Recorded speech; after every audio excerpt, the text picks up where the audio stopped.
combattre les conflits d'intérêts au sein des agences d'expertise et à me bagarrer contre les lobbies. Et je dois dire ici, je veux vous dire ici,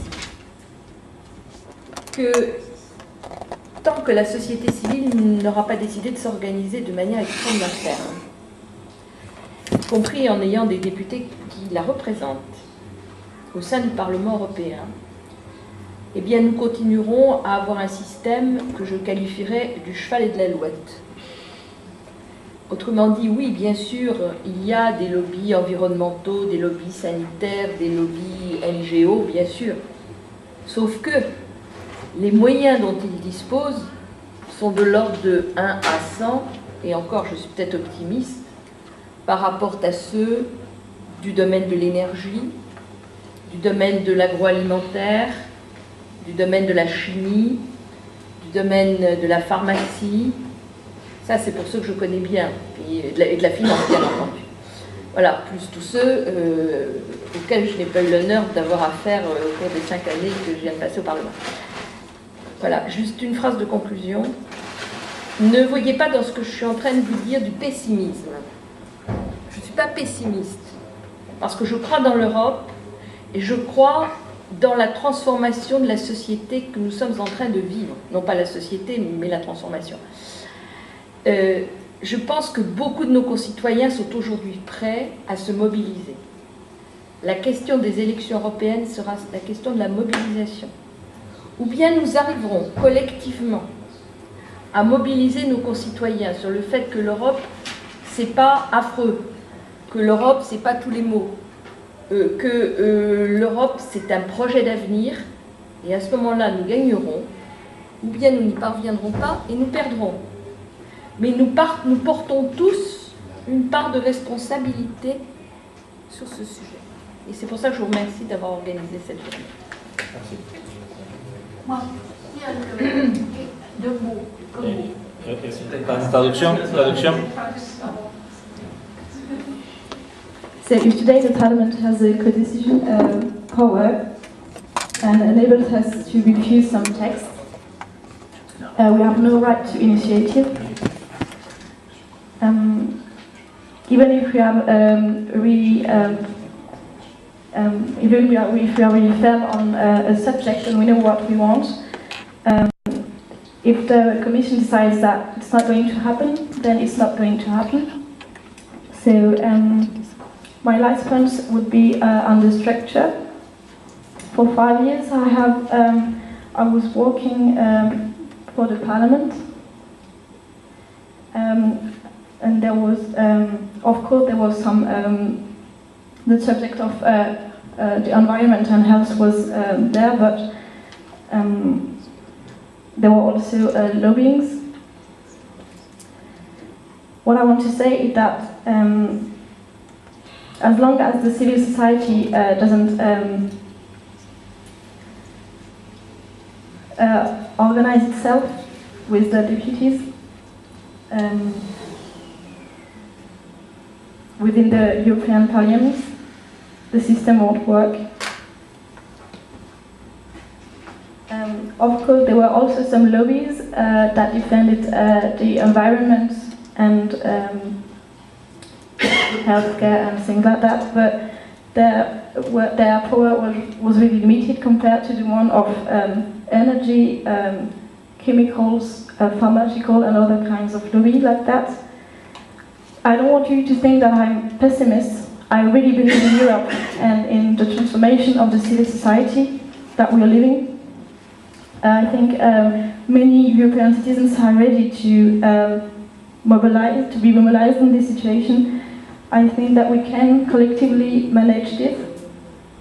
I want them to understand that Europe is not something bad, but a project for the future. We will either win or lose, and we all have this responsibility.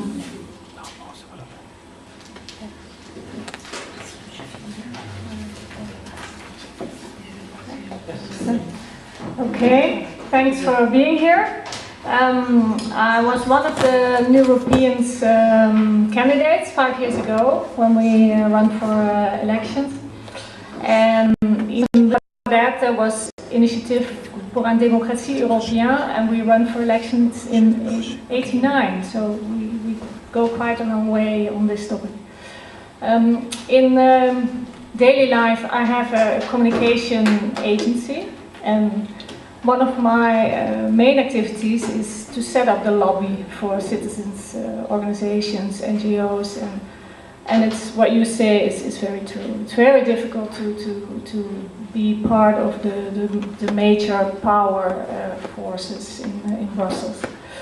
My point for today would be that one of the reasons for this chaos we see, I would say that national political parties are one of the reasons as well that we find few solutions. In Holland, where I come from, real ideas and vision on the way we could organize Europe is never presented in the programs. Really long-term projects and visions on what Europe could be are never presented in the national political programs. They're not, and in the European political programs they're not. So you choose people who really don't tell you what they are going to do within the parliament once they are chosen. Perhaps other countries are different. You might add something to that. But in Holland, it's just not part of the discussion. And I think a lot of people share the conviction that we should not debate on the use and the importance of cooperation between nations, because I think that is something we should do. We should discuss on how we have organized this project and what changes we can envision to increase democracy. Just want to, est-ce que tout le monde comprend l'anglais? Non. Non. Non? Yes. Madame Lepage? Oui.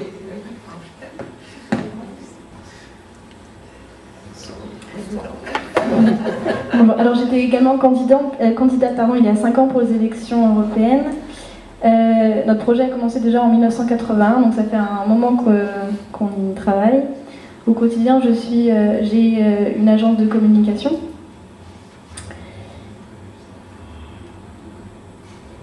Alors oui, il est difficile de travailler avec les différentes parties qui ont du pouvoir au Parlement. Les partis au pouvoir à Bruxelles, pardon. Je pense que la raison de ce chaos, c'est avant tout les partis politiques nationaux. C'est la raison pour laquelle nous ne trouvons pas de solution. En Hollande, d'où je viens, on ne parle que très rarement de ce que l'organisation de l'Europe pourrait être. Ce n'est jamais vraiment présenté dans les programmes des partis politiques nationaux ni européens. On élit des gens qui nous parlent pas vraiment de cela. On les choisit au Parlement, mais on ne sait pas vraiment ce qu'ils vont faire.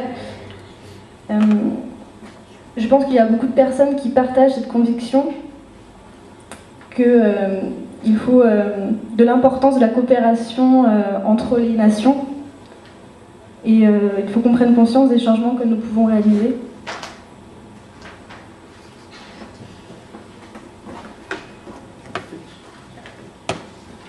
Thank you, Veronique.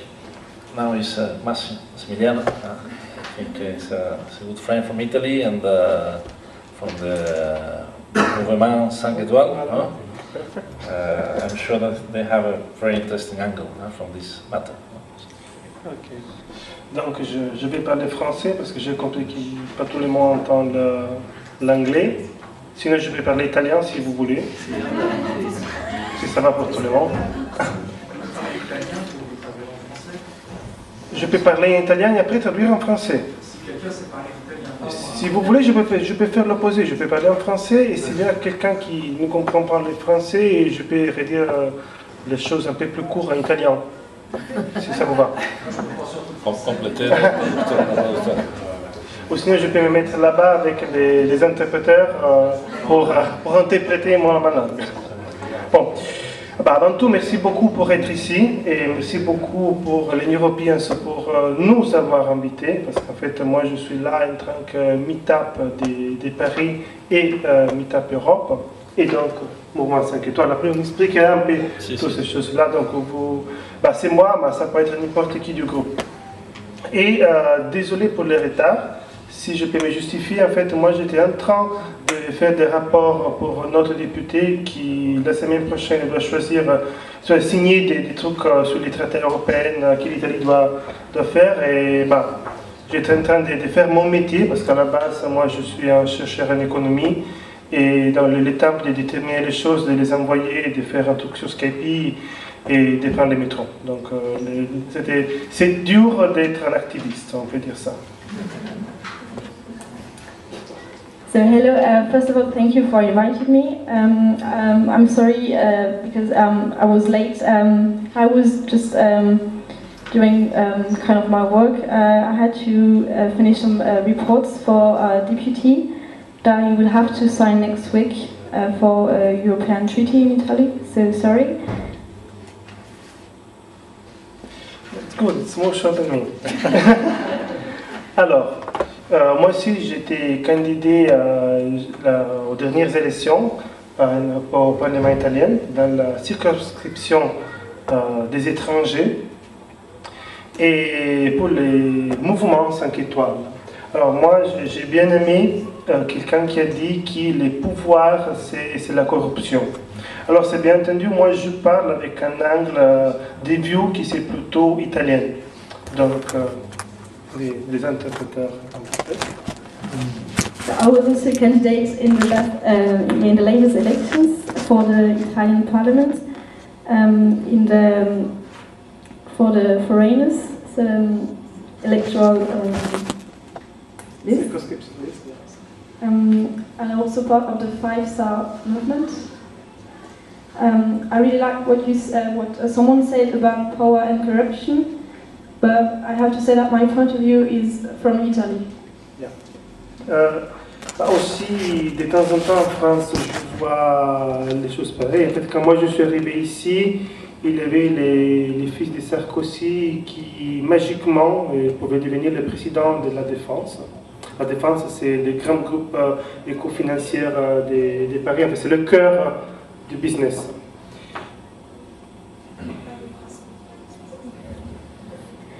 So sometimes I also have the same point of view our French people can have. When I first came here, I set up some kind of magical trick, made the son of the President Sarkozy became the president of the defense, which is the defense, which is the core of the business of Paris. Et ça me rappelait beaucoup ce qui arrive en Italie. Et en gros, je peux vous raconter en fait l'expérience que nous on fait comme Mouvement 5 étoiles, que nous on fait aussi comme groupe d'activistes, les fameux meet-up. En fait, moi je gère les meet-up Europe, qui sont une sorte de grand conteneur de tous les meet-up des villes qui se trouvent en Europe.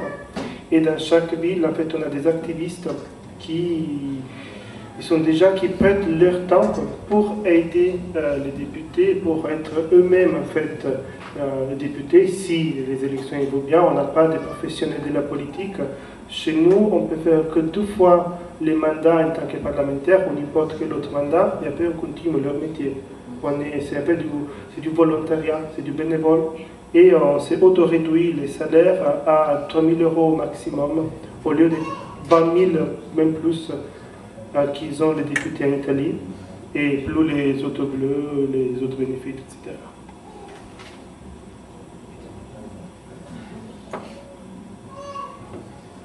So, excusez-moi, est-ce qu'on peut expliquer ce que c'est les meet-up? Oui, en fait, les meet-up, ce sont des groupes de citoyens qui se rassemblent ensemble pour parler. Le meet-up, c'est le nom de la plateforme que nous on utilise, c'est comme un grand calendrier que nous on utilise pour faire les rendez-vous. C'est ça le meet-up. En fait, ça n'existe pas techniquement les sections du mouvement 5 étoiles, mais il existe des groupes qui sont libres, ils ne sont même pas liés au parti. Des activistes, des citoyens qui peuvent se rencontrer gratuitement, même sans être liés en fait au parti, juste pour se rencontrer. Et bon, après, évidemment, indirectement, ils sont liés au parti. En fait, ils sont nés les meet-up avant et après les partis. explain because I know the. It's not easy to understand. If you want, I can say in So English too. Massimiliano is belonging to the Meetup. Meetup is a platform, an internet platform, gathering together Italians all around the world, not only Europe but the world.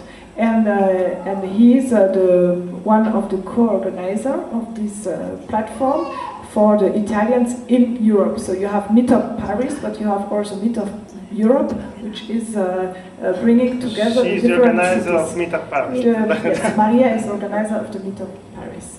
And these people, these Italians, are activists. They are not politicians, but they are activists, and they help or they work on to help deputies, their deputies in Italy, to have to take some decision or to have some thinking ways coming from outside from Italy.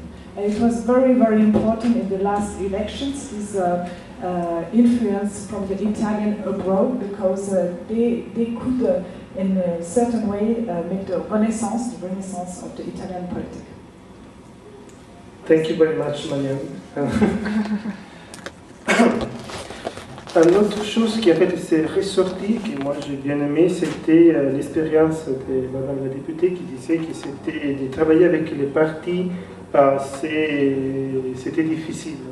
Bon, l'expérience italienne, en fait, on peut voir dans l'Europe l'Italie un peu comme un peu laboratoire d'expérience. Bon, la France, il y a 10 ou 20 ans en arrière l'Italie, et nous on a déjà exploré des mondes de corruption et encore inexplorés dans les autres pays. So another thing that I liked is when Madame la Députée talked about how hard it was to work with political parties. So we can see Italy and Europe like experimental laboratories. For example, in Italy we have seen much more corruption than in any other countries. C'est pas par hasard qu'il y en a eu un président du conseil, Andreotti, qui a été condamné pour mafia, et Berlusconi, tout le monde le connaît.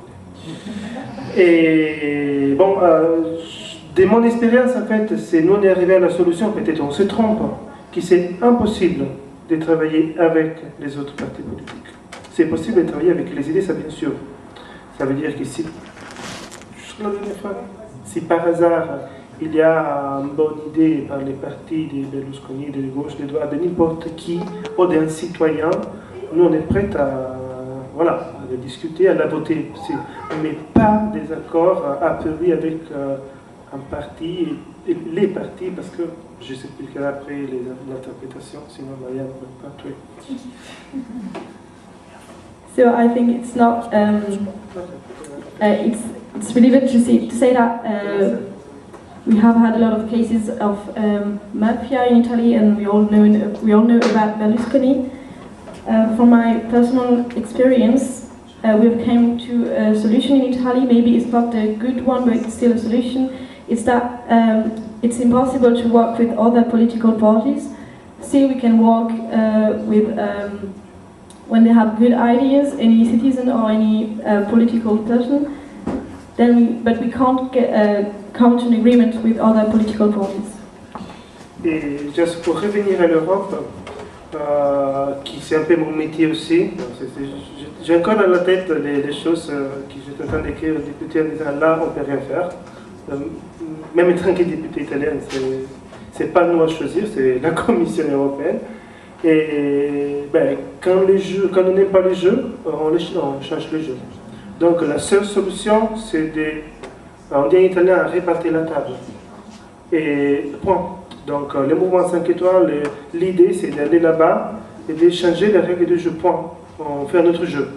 Après, on peut choisir tous ensemble avec les autres pays, les autres membres de la société à quel jeu on veut jouer. Mais à ce jeu-là, on ne veut plus jouer.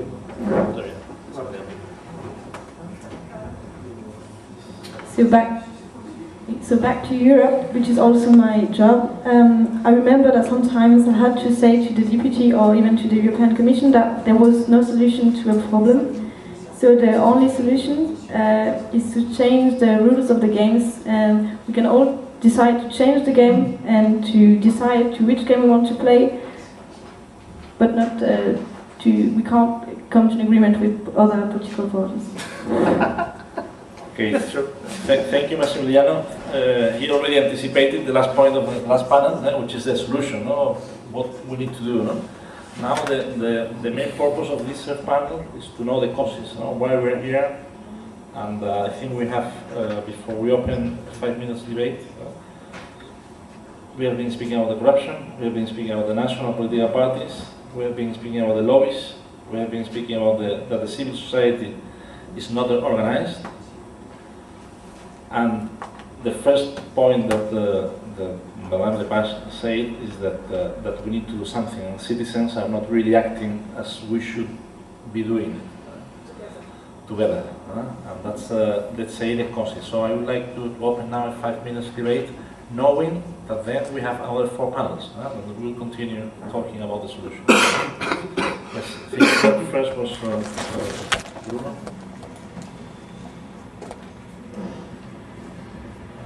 Merci de me donner la parole. C'est assez dur, je pense, de séparer la partie cause et la partie solution. Donc j'ai une question en fait pour les deux, la première intervenante et M. Massimiliano. Est-ce que vous pensez, chacun, que le fait d'arriver au Parlement, et même d'avoir une majorité à ce Parlement, pourrait permettre de transformer la structure non seulement du pouvoir donné au Parlement, mais aussi du pouvoir conféré à la Commission européenne? Et si ce n'est pas le cas, ce qu'il faudrait faire, sinon de modifier les traités européens, pour pouvoir modifier cette structure du pouvoir? I propose that we have different questions at the same time, no? Yes? I'm also trying to stick to the causes, no? Because I think this question is more for the future times, no? But because it will be the issue. Yes. Then we'll keep to know their opinions. So then, any other question? Yes.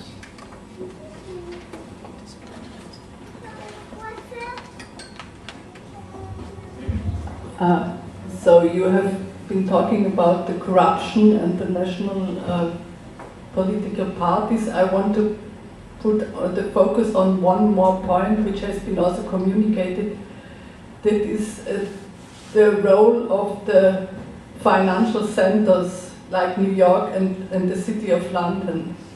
And I want to give one example, that is the expansion policy of the European Union. Like how it looks, this expansion policy, the main goal is to create a huge market. But if you would leave all this to the Europeans, they would do a process where if one country wants to become a member, then you look at the problems, you make a slow process where you solve the problems, take one question, solve the next question, and then you see where you are at, and slowly you get some processes going. That would be the normal process.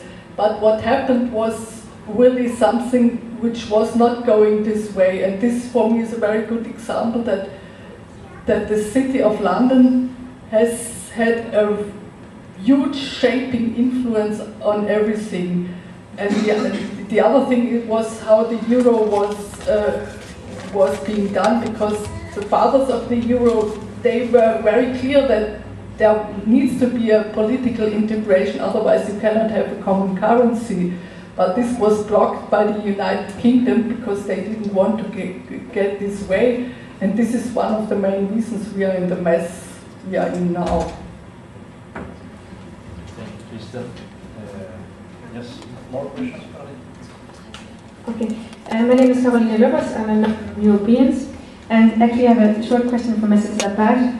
I was struck by your words. Unfortunately I was not surprised, but if I quote, you said you had no hope in traditional politicians and the structure. I just want to make sure I understand correct, that this also means that the solution to the problem we face now will not come from the traditional politicians, and therefore we will all wait for a different direction to find a solution.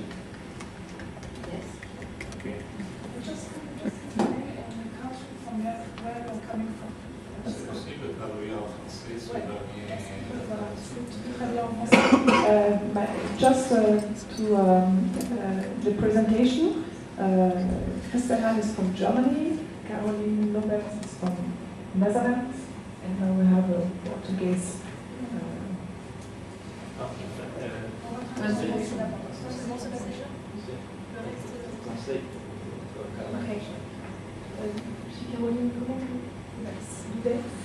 J'ai une question, Madame Lapage. Vous avez dit que vous n'aviez, nous sommes un peu surpris, mais en même temps pas trop, vous avez dit que vous n'aviez pas d'espoir en les structures politiques traditionnelles.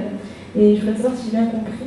Donc selon vous, les solutions ne viendront donc pas de ces structures politiques traditionnelles, et donc on devrait alors se diriger vers d'autres possibilités. Good afternoon, my name is Anna and I'm from Portugal. I'm a founder of the First European Party. It's a political civil society movement that is starting now. And my question is, when you said that we needed as many people as possible to change something, one of the causes that I believe that is leading to this political crisis is actually that the politicians in Europe's sphere, they don't listen to the citizens, and there's a disinterest of the citizens because they don't feel listened. This is also something that should change in order to promote the Europe that we want. Thank you.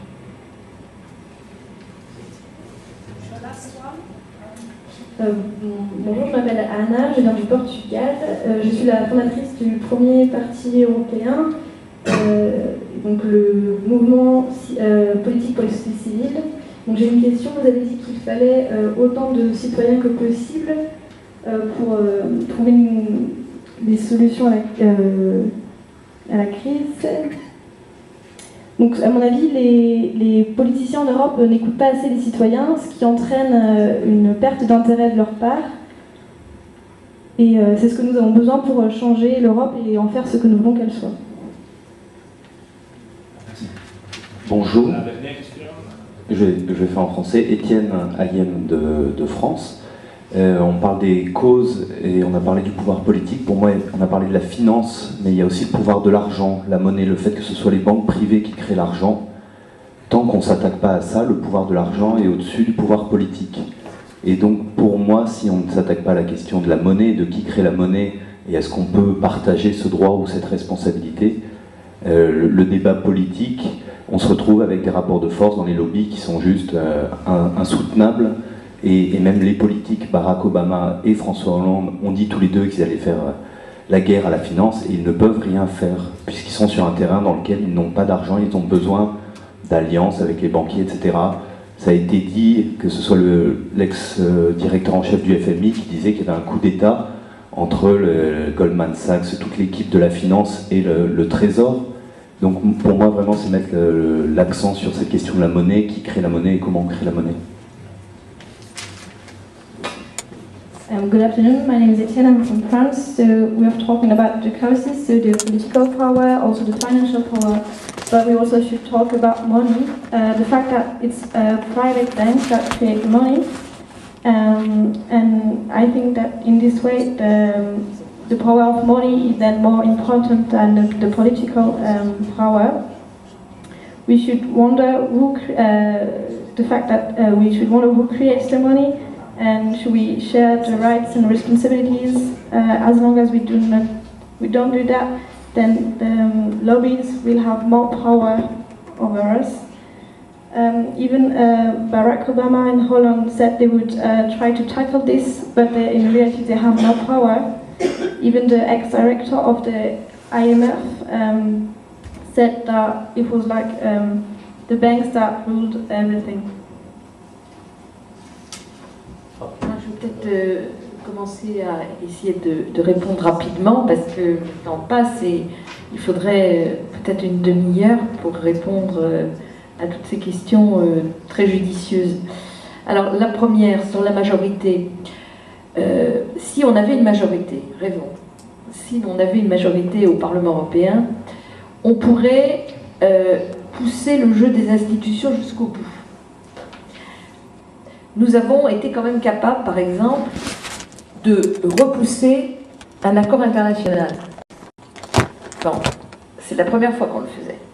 On a une majorité pour ça. Obligation pour la Commission et le Conseil, renégocier. Si nous avions une majorité, nous pourrions obliger la Commission à déposer des textes. Parce que si elle ne les dépose pas, on ne vote pas de budget. Ou on ne vote pas, à la fin de l'année, le quitus. Donc même sans aller jusqu'à renverser la Commission, ce que nous avons le droit de faire, mais qui est l'arme atomique, donc on ne sait pas. Si nous avions une majorité, je dirais conforme à ce que probablement la majorité des Européens souhaitent, on pourrait déjà, avec les règles du jeu actuelles, faire beaucoup de choses qu'on ne fait pas. Je me suis beaucoup battue personnellement sur les questions d'expertise dans le domaine de la santé. Parce que je suis exaspérée de la mauvaise foi des agences sanitaires, et notamment de l'EFSA. Quand je dis mauvaise foi, je pèse mes mots parce que je pourrais dire bien pire que ça. Je ne suis pas majoritaire.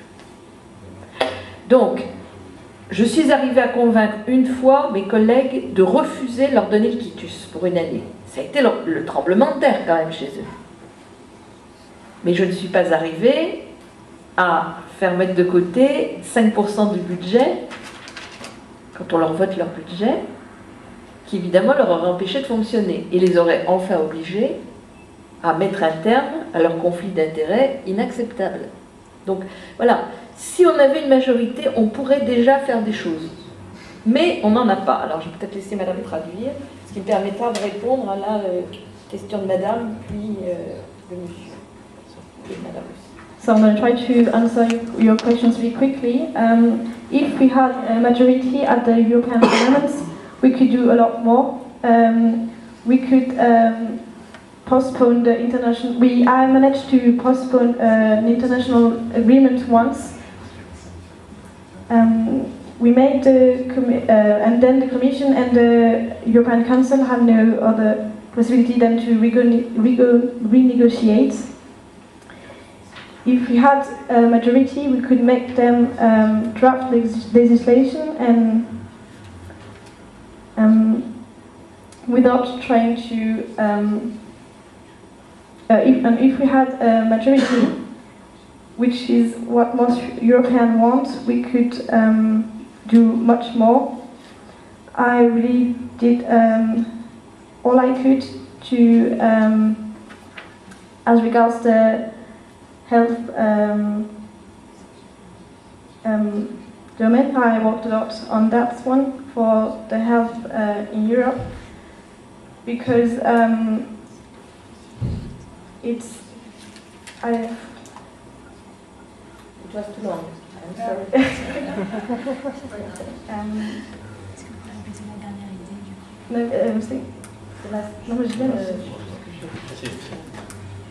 L'agence sanitaire. Oui, j'ai compris, mais je ne sais plus. The health agency, do you really... yes, EFSA. EFSA. The EFSA? Yes, I explained that I obtained the opposite to the quitus one time, but I don't obtain the vote against the budget. It was most important. Alors, je vais répondre globalement à la deuxième partie de aux trois questions qui m'ont été posées, qui en fait se regroupent un peu. Pourquoi est-ce que je dis que je ne crois pas au parti traditionnel? Moi, je ne fais pas partie d'un parti traditionnel. D'abord parce qu'il y a des arrangements et que le Parlement européen est managé par deux partis, le PPE et SED.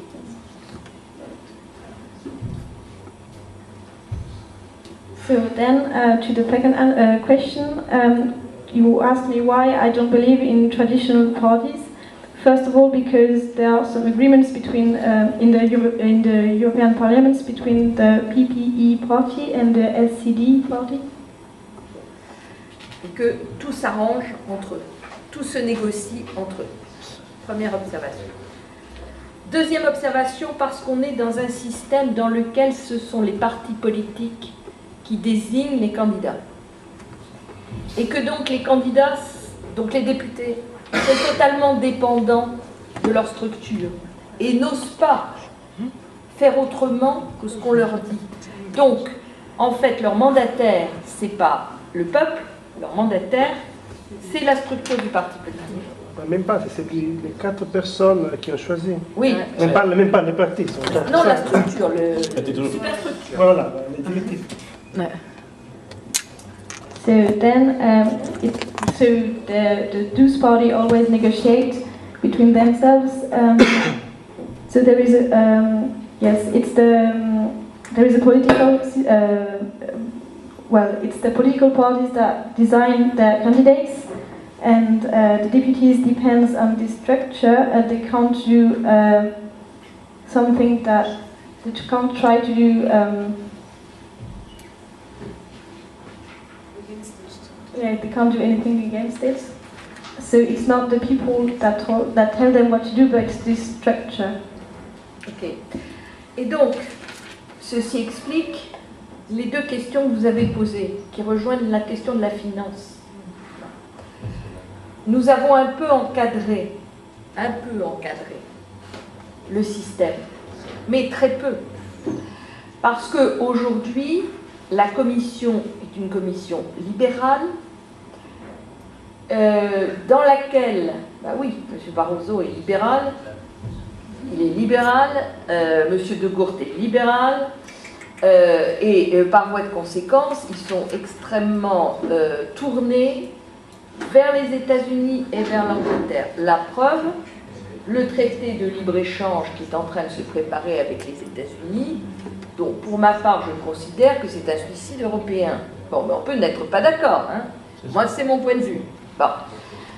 Voilà, et donc ceci explique les raisons pour lesquelles Londres, qui n'est jamais que, pour l'essentiel, pas être trop simpliste, le bras armé des États-Unis en Europe, soutenu par un certain nombre de pays de l'Est, quand même, comme la Pologne, aujourd'hui, qui est un peu sur la même ligne, explique qu'on ne touche pas à cette question de la monnaie. On n'a même pas été capable d'aller jusqu'au bout d'une taxe sur les transactions financières, alors que le Parlement européen a changé d'avis. Il était contre, maintenant il y a une majorité. Mais au niveau des États et de la Commission, il n'y a pas de majorité. Et donc il n'y a pas de taxe sur les transactions financières. Donc comment voulez-vous, si on n'est même pas capable de faire une taxe sur les transactions financières, qu'on soit capable de s'attaquer à la question de l'émission de la monnaie et de ce scandale, et je suis d'accord avec vous, qui consiste à ce que nos banques nationales se refinancent auprès nos banques nationales, se refinancent auprès de la Banque européenne, et que les États sont obligés de passer par les banques privées pour emprunter sans pouvoir aller directement à la Banque européenne, ce qui est un scandale absolu. Mais dans la configuration actuelle, je ne vois pas comment il pourrait en être autrement.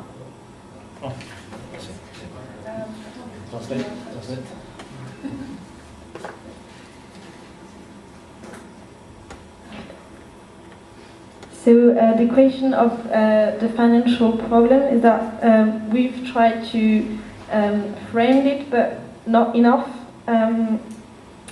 because today the Commission is led by a liberal president, José Manuel Barroso, and the consequence is that Europe is more looking at the USA and the UK. The free trade agreement is going to be, that is being prepared now with the USA. To me, it's like the suicide of Europe. This explains the reason why we couldn't do anything about this financial issue, because London, which is kind of the representative of the USA in Europe, which is also backed by eastern countries like Poland. So So it explains why we haven't made much more for the currency problem. We couldn't even vote for a tax on financial transactions. So how could we be so if we couldn't do that, how could we be able to tackle the problem of financial system. Of the financial system, when our national bank have to finance themselves with the help of the European Bank, and our states has to finance itself with the private banks. Okay, thank you very much. Thank you for your patience. I mean, we need to respect the following panels, and I'm sure that you will have a chance to say everything you want. And then I will finalize this panel with Massimiliano. If you want to add anything. Yeah, just a quick. And then Veronique as well. And then we continue with the Veronique.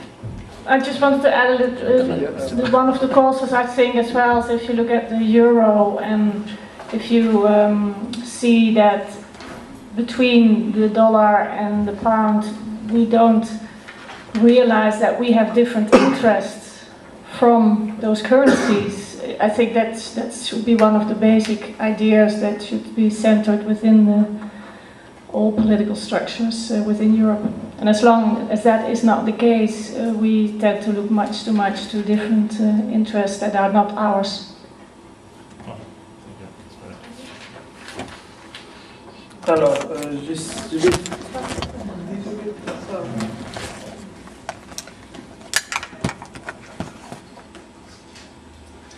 vu qu'on n'a pas, il y a des divergences d'intérêt entre l'euro, entre le dollar et la livre sterling. C'est une question basique que qu'on devrait se poser pour les structures politiques, mais ce n'est pas le cas. Alors, je vais essayer de répondre globalement aux questions. La première qui s'était faite, en gros, la réponse c'est non, dans le sens que la question c'était si vous avez les pouvoirs dans le Parlement, ça suffit. Non, ça ne suffit pas. Il faut le faire tous ensemble. En fait, c'est très important qu'est-ce qu'on fait maintenant. C'est très important. Des fois, on est 2 ou 3 à faire des réunions. On essaie des fois on est bon. Et c'est très important. C'est l'expérience qu'on voit en Italie. Et il faut faire les choses avec les citoyens. Parce que c'est là qu'on a des fois des réponses à donner pour résoudre des problèmes.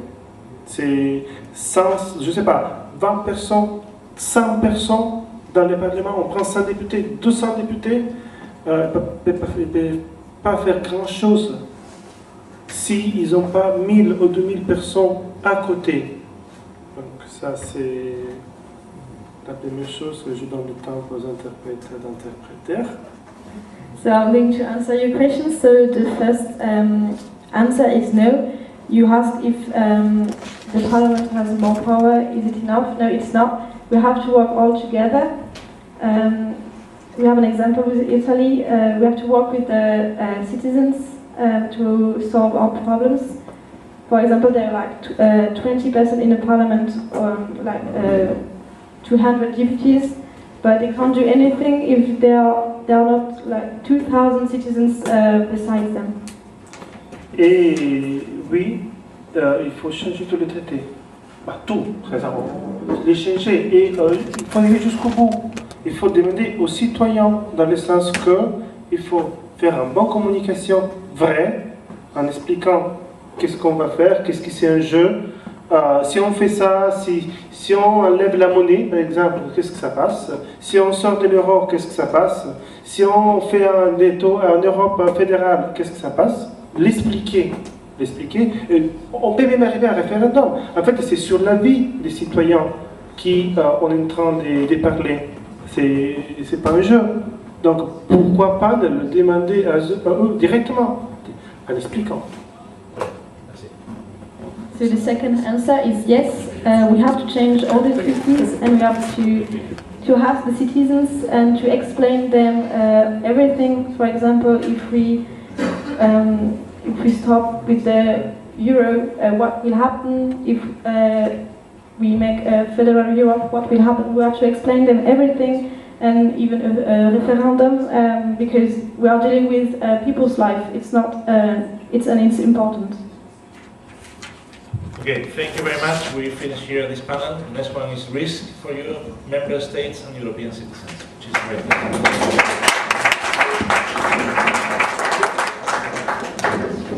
Thank you.